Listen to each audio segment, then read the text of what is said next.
everyone, it's Jo from Expert Home Tips. Today we're going to be sharing some of our favourite uses for the pink stuff, including some unbelievable results. Be sure to stick around for the end where we show you the best use of it.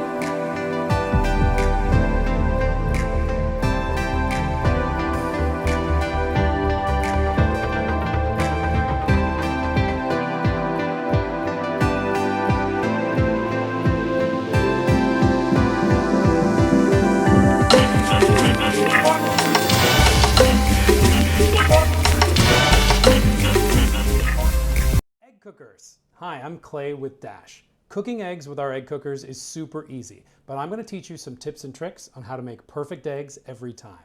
All right, first let me show you how easy it is to make eggs. All you're going to do is use the little pin on the bottom of the cup to pierce the wide side of each egg.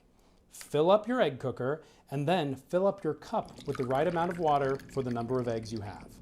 Then you just pour the water right onto the heating plate, put the lid on, and turn the machine on.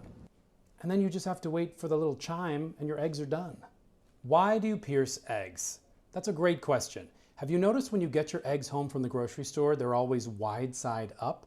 That's because there's a little pocket of air in that side of the egg.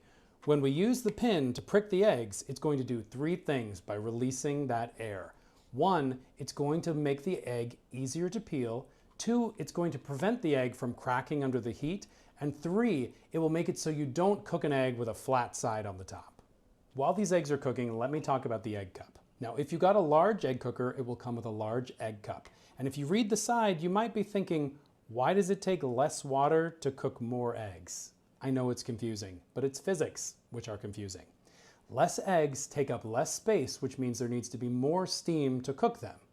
Make sense? Speaking of science, if you live at a high altitude, then water is going to boil at a lower temperature, which means you might need slightly more water to cook your eggs. My eggs are done. Now that they're finished cooking, I would suggest putting them in some cold water, which will stop the cooking so you get really yellow yolks. It's also going to make them slightly easier to peel. That's a perfect egg. And that's it.